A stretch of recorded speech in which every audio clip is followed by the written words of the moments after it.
Faly miarabantsika tsirairay avy indray tonga eto amin'ny famtinana ny lesona fahafito isika amin'ity anio ity.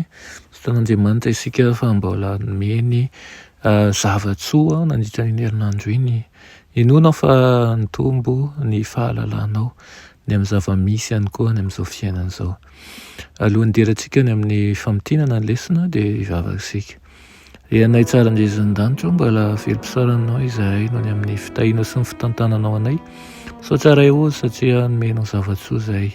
Ka tanay aminao dia ny ampitoeranao ny teninao anatinay ka tsy salasalahanay indrindrandrindra ny amin'ny fahamasinanao, ny amin'ny ireo zavatra izay efa voalazanao isy amin'ny ho avy ihany koa.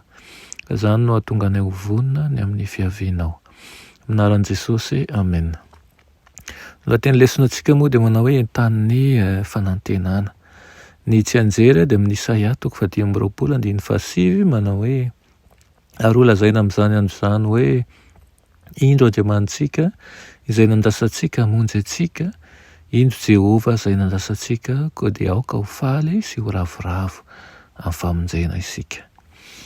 Fa amin'aniny Isaia izay entina ilazana ihany koa ny fiavian'i Jesosy fandroany any amin'ny rahoany lanitra izany.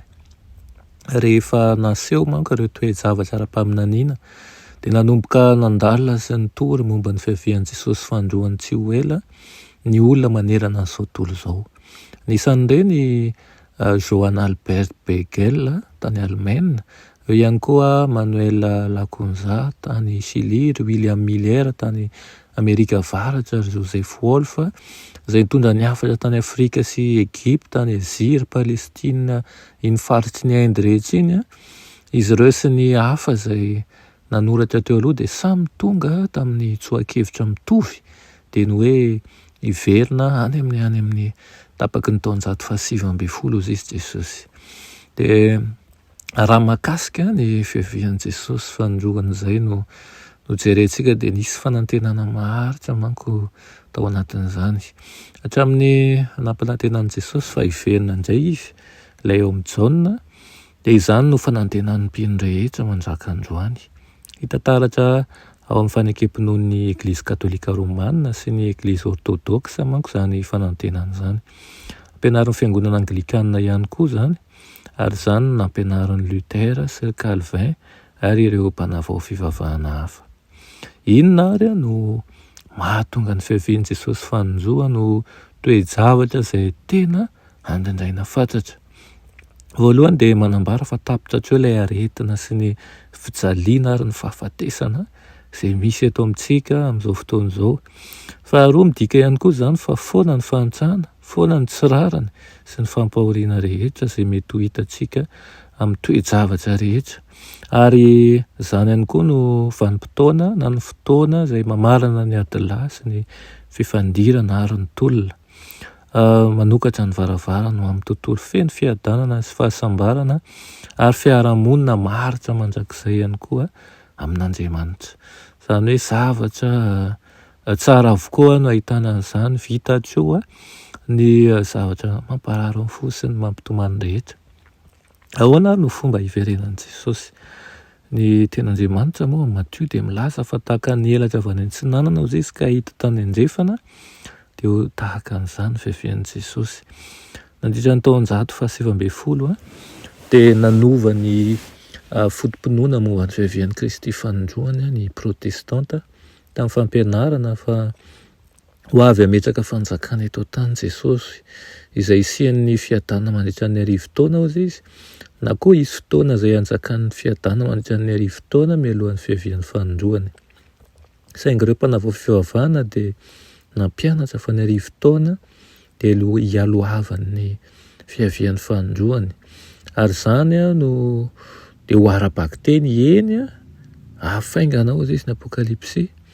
Hita maso ny maso rehetra hita azo ihany koa ny voasoratra ireny sofina amin'ny fiantsoana sy ny feon'ny arkanjely ary ny trompetan'Andriamanitra ary ho be voninahitra satria ny voalaza dia manao hoe ny maty hitsangana, ny velona hovana ary hankarina miaraka amin'ny tompo isika.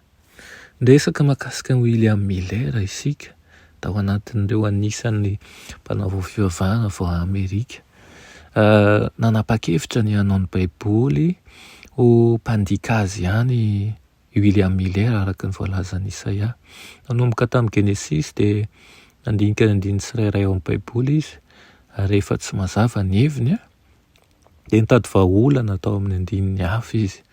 Tamin'izany fomba izany no nanazavany fanahy masina azy mandrapahatonga ny baiboly ho misokatra mazava tsara teo anatrehany. Rehefa tonga teo amin'ireo andalan-teny ara-paminaniana izy dia nahita fa azo ampiarinao ihany koa zany fitsipika izany. Rehefa nampiatra an'ireo fitsipika ireo Miller dia gaga tamin'ny zavatra hitany. Misy zavatra anankidimy zany fa maneho fanjakana. Voalohany indrindra ny amin'ny Daniela 7 maneho fanjakana ny bibidia, maneho fanjinganana ny rivotra, maneho vahoaka betsaka ny rano, maneho fiangonana ny vehivavy, tao anara-baky teny ny andro.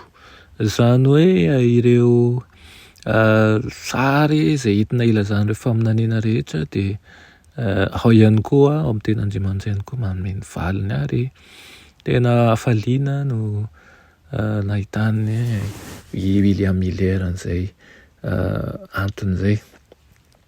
Raha ny vanim-potoana ny ara-paminaniana tamin'ny andron'ny Miller dia noheverina manko fitoerana masina ny tany. Nanao tsoa-kevitra izy fa ny faminaniana momba ny fanadiovana ny fitoerana masina hozy izy dia manondro ny fotoana izay avian'i Jesosy fandroana. No marina fa no hazavain'i Gabriel tamin'ny Daniela ny tsipiriany rehetra momba n'ilay fahitana. Ny onjalahy hozy izy dia Mesisy, Mediana sy ny Persiana, ny Osila dia ny Gresy, ny tandroka tapaka dia ry Alexandra sy ireo mpandimby azy, ny tandroka kely dia Roma ara-politika sy ara-pivavahana. Ary tsy nohazavaina nefa ny 710 andro.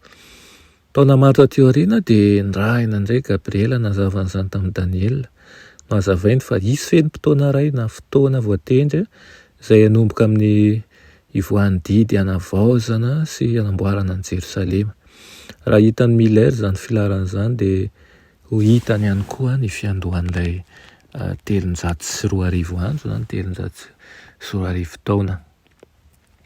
Tamin'ny taona fahafito nanjakan'ny Artaxerxes mpanjakan'ny Persa no namoahana ny didy ho an'ny Ezra hankany Jerosalema miaraka amin'ny fahefana ara-politika feno mba hamitana ny fanorenana indray ny tanàna. Tamin'ny taona fahafito amby 550 izany ary araky ny asehon'ny faminaniana izay 7 herinandro dia 770 taona voaorina tanteraka Jerosalema ary miampy an'ilay 430 sy 400 taona mandra-pahatonga amin'ny Mesia. Io kajy io no nametraka ny batisan'i Jesosy ho tamin'ny taona 720 ary ny fiafarany fa 70 herinandro ho tamin'ny taona 420. Rehefa natambatra ireo fehim-potoana rehetra ireo teo amin'ny teto andro-paminaniana dia nanano tsoa-kevitra Miller fa ny fiavian'i Jesosy fandroana ozy izy dia hitranga amin'ny taona 370 sy 710. Rehefa hita satria tsy noheveriny fa tsy misy taona oatra eo amin'ny tantara dia ny faritany fa ho azy eo amin'ny 470 sy 710 hozy izy Jesosy zany. Ny faminaniana ny amin'ny 710 andro. Hitantsika avokoa moa ny tantara tamin'io taona 470 sy 710 io ny zavatra niseho rehetra. Manambara ihany koa zany zavatra maro eo amin'ny fiainantsika sy ny zavatra maro amin'ny tokony hitandremana sy ny zavatra maro ihany koa amin'ny tokony ho raisina mitsoa-kevitra. Itsika marana anazy dia reto lahatsoratra Madame White reto no vakiako aminao. Manao toy izao: ny any tokony ataontsika amin'izany dia ny anatin'ny andro iray. Anio isika no tsy maintsy mahatoky amin'ny fitoketsika, anio isika no tsy maintsy tian'Andriamanitra amin'ny fo manontolo sy ny namantsika tahaka ny tenantsika. Anio isika no tsy maintsy manohitra ny fakapanahy alefa ny fahavalo. Ary amin'ny alalan'ny fahasoavan'i Kristy dia azo fandresena dia hiambina sy hianja ny fiavian'i Kristy isika. Isan'andro dia tokony hivelona toy ny hoe fantatsika fa izao ny andro farany ho antsika eto tany. Raha fantatsika fa ho avy rapitsy Kristy moa ve isika zany tsy amenony anio amin'ireo teny feno hatsaram-panahy, amin'ireo asa rehetra izay tsy misy fitiavan-tena izay azontsika atao. dia ho koa izy manao hoe ny anankiray amin'ny afatra mezinezina sy be voninahitra indrinambara amin'ny baiboly dia ilay momba ny fiverenan'i Kristy fanondroany mba meno ny asa lehibe ny fanavotana ho any zanak'Andriamanitra izay navela hitoetra ela tokoa teto amin'ity lohasaliko ny fahafatesany ity dia misy fanantenana sarobidy miteraka fifaliana entin'ny teny fikasana momba ny fisehoan'ilay fananganana maty sy fiainana izay mipody an'ilay androany ny fotom-pinoana momba ny fiverenan'i Jesosy fanondroany no falahidin'ny hevitry ny soratra masina rehetra. Amen. Ino koa fa zany lesona zany dia nitondra famirapiratana fahalalana any amin'ny tantara ihany koa ary fahalalana ihany koa mahakasika ny faminaniana rehetra dia iriko ianao hitoetra sy hitombo finoana anatin'izany. Amen. Ianay tsara indresan-danitra mbola misaotra anao izahay no amin'izany teninao izany, misaotra amin'ny fitantananao sy ny fitahianao anay, misaotra ihany koa ny amin'ny fitiavanao. Gataka aminao izahay mba hiasan'ny fanainao masina ary ampianarinao ihany koa ireo izay mbola tsy fantatra eny eo amin'ny teninao, ahatonga anay rosy sy salasala ny amin'ny fanarananao ka ho vonina ny amin'ny fiavianao tsy ho ela eny amin'ny rahony lanitra. Amin'ny anaran'i Jesosy. Amen.